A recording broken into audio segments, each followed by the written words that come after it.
नमस्कार मित्रों। एक अंग्रेजी में कहावत है, an empty vessel sounds much. Hindi में बोल सकते हैं हम, थोथा चना बाजे घना या अदजल गगरी छलकत जाए। हिंदी में भावार्थ होता है कि जिनके पास कुछ नहीं होता, हल्के लोग हैं, वो दिखावा अधिक करते हैं, ज्ञान अधिक बांटते हैं। यही कहावत चरितार्थ हो रही है मध्य हिमालयी राज्य उत्तराखंड के तथा कथित प्रगतिशीलवादी पत्रकारों, वामपंथी इतिहासकारों और उन सेकुलर तत्वों पर जो कि आजकल उछल कूद उत्तराखंड में मचा रहे हैं। 2 अक्टूबर है आज, महात्मा गांधी का जन्मदिन, और अहिंसा के बारे में लोगों की अलग अलग सोच, महात्मा गांधी को श्रद्धांजलि सभाएं, ये सब चलने के साथ उत्तराखंड में आज के दिन हर वर्ष काला दिवस मनाया जाता है, क्योंकि 2 अक्टूबर को ही उत्तराखंड आंदोलनकारियों पर समकालीन उत्तराखंड जब नहीं बना था, उत्तर प्रदेश था, तो अविभाजित उत्तर प्रदेश के मुख्यमंत्री मुलायम सिंह यादव ने ज़्यादतियाँ करवाई थी, क्योंकि वे सेकुलर प्रजाति की पार्टी के साथ थे। और सेकुलर प्रजाति क्या करती है सबको पता है। जो पार्टियां, विशेषकर मैं नाम लेकर बोलूँगा, उत्तराखंड के जो कांग्रेसी थे या उत्तर प्रदेश के कांग्रेसी थे, उन्होंने उत्तराखंड बनने का हमेशा विरोध किया। और वही कांग्रेसी बाद में उत्तराखंड बनने के बाद उत्तराखंड पर शासन करते रहे। किस प्रकार करते रहे? क्षेत्रवाद, जातिवाद और वोट बैंक। इन्होंने रोहिंग्याओं को और बांग्लादेशी जो मुसलमान हैं उनको ला ला करके हरिद्वार में बसाया, हल्द्वानी में बसाया, रुड़की में बसाया, जसपुर में बसाया, टनकपुर में बसाया, काठगोदाम में बसाया। उत्तराखंड के पहाड़ी जो छोटे छोटे शहर हैं, पिथौरागढ़, अल्मोड़ा, श्रीनगर, कीर्तिनगर, गोपेश्वर, गैरसैंण, चौकुटिया, इन्होंने फैला दिया अपना धंधा और बोला कुछ नहीं होता, सब बराबर है, सब बराबर हैं। केरला में पीएफआई ने जो गड्ढा खोद के पहले से रखा था, उसमें गिरने वाले उनकी ही संतान है, केरला वालों की। वही वहाँ पिट रहे हैं, उनकी हत्याएं हो रही हैं। और यही स्थिति उत्तराखंड में पैदा करने के लिए सेकुलर तत्वों ने नींव रखी थी। और वो अब फसल पकने वाली है। 38% हरिद्वार में हो गए हैं और 28% से ऊपर हल्द्वानी में हो गए, तो 24% से ऊपर जो है देहरादून में हो गए। और संख्या तो आप देख सकते हो, मैं पिछले वीडियोस में भी ये चीज़ें डाल चुका हूँ। यहाँ पर मेरा कहने का मतलब है कि जो उत्तराखंड के मूल के जो मुसलमान हैं उन पर यह लागू नहीं होता है। बाहर के लोगों को ला करके, विशेषकर रोहिंग्याओं को, बांग्लादेशियों को तुमने वहाँ बसाया है, कश्मीर से लेकर के भी। ये सेकुलर प्रजाति के जो उन तत्वों को सोचना चाहिए और उत्तराखंड की जनता को भी सोचना चाहिए। आज उत्तराखंड क्रांति दल जो कि सड़कों पर है, उसका जो पहले का एजेंडा वो तो ख़त्म है। इसके अंदर आज वामपंथी सोच के, सेकुलरवादी सोच के, और इनको कुर्सी चाहिए, सत्ता चाहिए, वो लोग घुस चुके हैं। वे आंदोलनकारी जो पहले थे स्टार्टिंग में, जिन्होंने अत्याचार सहे, उनको हाशिए पर कर दिया गया या उनको अलग ही कर दिया गया अनेक तरीक़ों से, और थोड़ा बहुत बचे हैं तो उनकी गिनती कुछ में भी नहीं है। लेकिन वे अधिक हैं जिनको कि सेकुलर जो राजनीतिक पार्टियों ने प्राश्रय दिया, उनके नाम जोड़े, उनको बोला ये उत्तराखंड क्रांति दल के हैं और तुम आंदोलनकारी हो और यहाँ आ जाओ पार्टी में। ये किया, ये दिख रहा है और उत्तराखंड के लोग जानते हैं इस चीज़ को, कोई बात छुप के नहीं है। अब इस विषय को तो यहीं छोड़िए, पर लेकिन जब बैकडोर एंट्री होती है, भर्तियां होती हैं, रिश्तेदार लगते हैं जनप्रतिनिधियों के या जान पहचान वाले लगते हैं, या पता नहीं उन्होंने पैसे लिए क्या किया, कैसे उनको नौकरियां दी, गॉड नोज। ये पिछले अभी वर्तमान जो विधानसभा स्पीकर है उसको भी इस लपेटे में लाने का कोशिश हो रहा है, क्योंकि इनके तो सारे के कपड़े काले हैं, तो क्यों ना इनके भी कपड़े काले किए जाएं।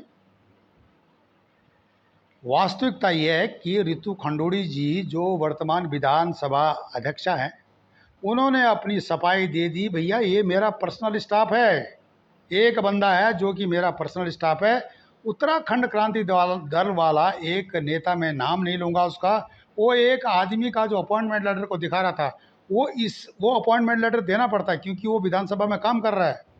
इंडियन सेक्रेट एक्ट 1923 उसको भी लागू होता है क्योंकि किसी स्पीकर के अंडर में वो काम कर रहा है। वो कोई विदेशी नहीं होना चाहिए, भारत का नागरिक होना चाहिए, और उनका पर्सनल स्टाफ है। वो माना कि मेरे पास कोई पर्सनल आदमी काम करता है, हाँ इतना है कि मैंने अथॉरिटी दे दी कि वो जो है मेरे साथ काम करने में he is hereby authorise to work with me, अंग्रेजी बना के दे दिया, हिंदी बना के दे दी, तो वो बात है। वो अगर उनका जो व्यक्तिगत स्टाफ है उसको अधिकार है। यहाँ तो नेता बाउंसर रखते हैं, अपने सुरक्षा बल रखते हैं, उनके पास बंदूकें भी हैं अपनी सुरक्षा के लिए कि उनको खतरा रहता है हमेशा। तो अगर किसी भी स्पीकर ने अपना व्यक्तिगत स्टाफ रखा है, अथॉरिटी लेटर दे दिया उसको कि ये जो है हमारे अंडर में है, मेरे साथ काम करिए, और सरकार इसका कोई नहीं, वो जब चाहे जब विधानसभा स्पीकर निकलेगा तो वो भी निकल जाएगा, उन्होंने अपनी सफाई दे दी है। उसके बावजूद भी इस पर राजनीति हो रही है। राजनीति उस पर नहीं हो रही है, अंकिता भंडारी पर भी राजनीति हो रही है कि हम महान हैं, हम इस विषय को पहले लाए थे, इस पर भी होड़ लगी हुई है। सब मिल करके यह गुहार नहीं लगा रहे हैं कि अपराधियों को तुरंत दंडित किया जाए, फास्ट ट्रैक पर इस मुकदमे को ले जाया जाए, रिमांड अपराधियों की बढ़ाई जाए और उस आदमी को पकड़ा जाए या उस सफ़ेद पोश को पकड़ा जाए कि जिसके आधार पर अंकिता भंडारी की हत्या की गई, या ये सब झूठ है, यह सब पर्दाफाश किया जाए। इसीलिए तो उत्तराखंड की जनता सीबीआई की इंक्वायरी की बात कर रही थी। अब वर्तमान जो सत्तासीन उत्तराखंड में भारतीय जनता पार्टी की सरकार है, इसका बहुत रोल है। पूरी सरकार, पूरे जो कैबिनेट है, कुछ को छोड़ करके, जो अपराधी हैं तो हैं, भ्रष्टाचारी हैं ही, लेकिन कुछ जो ईमानदार लोग हैं वे बहुत मेहनत कर रहे हैं पार्टी की साख बजाने में, साख को बचाने में। लोगों ने, उत्तराखंड के लोगों ने भारतीय जनता पार्टी को बहुमत इसलिए दिया था कि हमारा केंद्र में सक्षम नेतृत्व है, नरेंद्र मोदी जी भारत के जो प्रधानमंत्री हैं उनका प्रभाव, और उत्तराखंड मूल के जो योगी आदित्यनाथ जी हैं, उत्तर प्रदेश को जिन्होंने जिहादियों को सीधा कर दिया, उनके जो है कारण जो है उत्तराखंड में अधिकांश भारतीय जनता पार्टी के जनप्रतिनिधि विधानसभा में हैं। इस चीज़ को नहीं देखा गया। कांग्रेस खुद में अपने अस्तित्व को बर्बाद कर चुकी है, कारण भ्रष्टाचार, अपराध, और उसके अंदर पॉल्यूशन, प्रदूषण हो गया था पार्टी के अंदर। तो लोगों ने बोला ये तो बहुत गंदी पार्टी होगी, उसको किनारे कर दिया है। आज अपने अस्तित्व को बचाने में कांग्रेस लगी है। अध्यक्ष बनने के, कांग्रेस का अध्यक्ष बनने के लिए कोई तैयार नहीं है, ऐसी स्थिति हो गई है। कांग्रेस को सोचना चाहिए, उत्तराखंड में उछल कूद करने से क्या फ़ायदा होगा। तुमने तो उत्तराखंड बनने का भी विरोध किया था, उसके बाद उत्तराखंड क्रांति दल को आपने अपना सबऑर्डिनेट बना दिया, उसका अस्तित्व भी खत्म कर दिया। अब भारतीय जनता पार्टी जो कि सकारात्मक काम कर रही है उत्तराखंड में, उस पर प्रश्न चिन्ह लगाना, कुर्सी लेना जरूर। उत्तराखंड में हो या तमिलनाडु में हो, गंदगी हर जगह है, जुखाम बुखार हर जगह आता है। रोग हर जगह हैं, भ्रष्ट लोग हर जगह हैं, बुरे अच्छे लोग हर जगह हैं। उसी तरह से बीजेपी में भी ऐसा नहीं है कि वहाँ पर भ्रष्ट और अपराधी नहीं है। बीजेपी को सीखने को मिल रहा है कि अब इन भ्रष्ट और अपराधी तत्वों को उखाड़ कर फेंकना पड़ेगा, क्योंकि राष्ट्रवाद की सरकार केंद्र में अगर ऐसा नहीं करती उत्तराखंड की बीजेपी, तो उसको अपनी साख बचाना मध्य हिमालय राज्य उत्तराखंड में बहुत मुश्किल हो जाएगा। अगर माना कि बीजेपी बदनाम होती है, तो इसका मतलब क्या इतनी आसानी से एक्सेप्ट कर लेंगे लोग कांग्रेस के भ्रष्टाचार वाले जो इतिहास को देखते हुए, या यूकेडी जो उसकी सबॉर्डिनेट है उसको देखकर, या वामपंथी जो उछल कूद मचाते रहते हैं और उनके पास कोई है नहीं, कुछ नहीं है। ये सारी चीज़ें जो जनता के सामने हैं, जो बुद्धिजीवी हैं, समझदार लोग हैं, वो समझते हैं। सैनिक बाहुल्य क्षेत्र वाला राज्य उत्तराखंड आज विषम परिस्थितियों में गुजर रहा है। देश को सक्षम मुख्यमंत्री योगी आदित्यनाथ को देने वाला, देश को 2 सीडीएस देने वाला, एक चीफ ऑफ आर्मी स्टाफ देने वाला, ये सारी चीज़ें एनएसए अजित डोभाल जी को देने वाला उत्तराखंड राज्य रहा है। यहाँ के संस्कार अच्छे रहे हैं। क्या आप इनकी बहू बेटियों के ऊपर हाथ डालने की हिम्मत रखते हो, जिन्होंने कि अपने संस्कार महाभारत काल से बचा कर रखे हैं, मुगल कालीन अत्याचार से बचा रखे हैं, अंग्रेज़ों के अत्याचार से बचा के रखे हैं, यहाँ तक कि गुरखाओं के आक्रमण भी उन्होंने अपनी पहचान, अपने अस्तित्व को बचा के रखा। क्या तुम इनकी अस्तित्व को, इनकी अस्मिता को मिटा सकोगे? मुलायम सिंह यादव ने कोशिश की थी, लेकिन वो फेल हो गया, खुद ही उसकी पार्टी बर्बाद हो गई। उसी तरह से उत्तराखंड में जिस प्रकार से माफिया या ये मौका परस्त नेता तथा कथित प्रगतिशीलवादी वामपंथी सोच सेकुलर प्रजाति के तत्व जिस प्रकार से राजनीति कर रहे हैं, अंकिता भंडारी हत्या पर एक शर्मनाक बात है।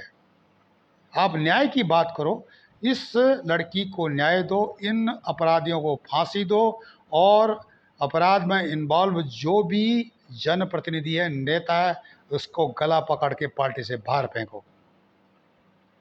अपराधियों को ढूंढो, जो भाग गया, अपराधी का पिता अपराधी भाग गए, उनको ढूंढ के लाओ, दोनों को चढ़ाओ सूली पे। यह होता है। अगर भारतीय जनता पार्टी को अपना अस्तित्व बचाना है, तो उनको अपने बुलडोजर इनकी प्रॉपर्टी पर पहले लगाने चाहिए। ये भाग भाग कर आएंगे, हाथ जोड़कर सरेंडर करेंगे। ये सीख जो है उत्तराखंड की जो बीजेपी पार्टी है, उसको भी है। उसको ये सख्त कदम लेने पड़ेंगे। अगर वो इस प्रकार के सख्त कदम नहीं लेती है, तो उत्तराखंड में भारतीय जनता पार्टी को बहुत कठिनाइयों का सामना करना पड़ेगा। इनके जनप्रतिनिधि बाहर नहीं निकल पाएंगे। जनता आक्रोशित है। जनता के आक्रोश को ख़त्म करने के लिए अपराधियों की रिमांड बढ़ानी पड़ेगी। इसके साथ साथ जो है अपराधियों को बाहर निकालना पड़ेगा। जिन नेताओं पर भ्रष्टाचार के आरोप चल रहे हैं, लगाए हैं और हैं भी, उनको तुरंत सत्ताहीन करे, तो उत्तराखंड में भारतीय जनता पार्टी का अस्तित्व बच सकता है और वह फिर जनता को बता सकती है कि हमने अपराधियों पर, माफियाओं पर शिकंजा कस दिया है। अगर ऐसा नहीं होता है, तो अलग परिदृश्य उत्तराखंड की राजनीति में भविष्य में आपको, हमको देखने को मिलेगा। जो एक दूसरे पर आरोप लगा रहे हैं, राजनीति कर रहे हैं, वो क्या नया न्याय दिला पाएंगे जो है अंकिता भंडारी को, जिसके साथ की ऐसी ज्यादती हुई। और सिर्फ अंकिता भंडारी नहीं, कल हमारी बच्चियां जो है उत्तराखंड में, वही सुरक्षित नहीं है।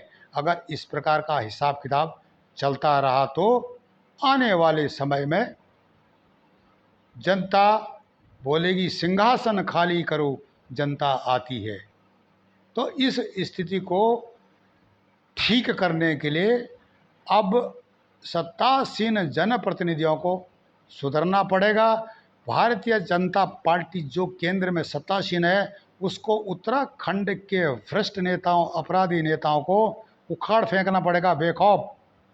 उसके बावजूद ही उत्तराखंड को आप अपने अस्तित्व में ला सकते हो। जातिवाद, क्षेत्रवाद फैला करके सत्ता में आने वाले इन नेताओं को आज भी यह जातिवाद फैला रहे हैं। याद रहे, मैं आपको याद दिलाना चाहता हूँ, अंकिता भंडारी का जो अपराध और प्रवासियों द्वारा जंतर मंतर में धरना दिया गया था, वहाँ मैं भी गया था।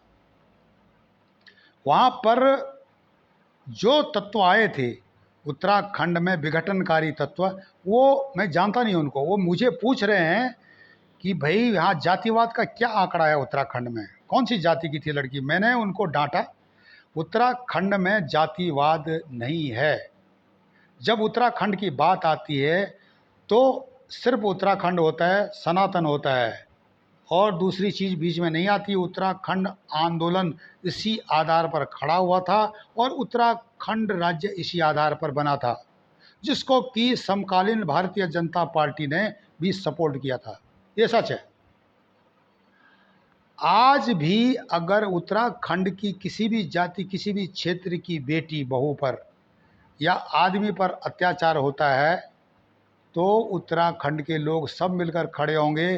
वो जाति नहीं देखते, धर्म नहीं देखते, वो क्षेत्र नहीं देखते, फिर वे सिर्फ उत्तराखंड देवभूमि को देखते हैं और अपनी अस्मिता को देखते हैं।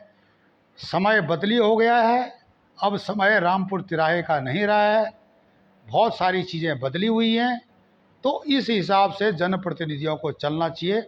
जनता को बेवकूफ़ मत समझो, क्योंकि अब जनता बेवकूफ़ नहीं है, तुम्हारी सोच ही बेवकूफ़ है। इस बेवकूफ़ सोच में सुधार लाओ ताकि भारत की राष्ट्रवादी सोच जिंदा रहे।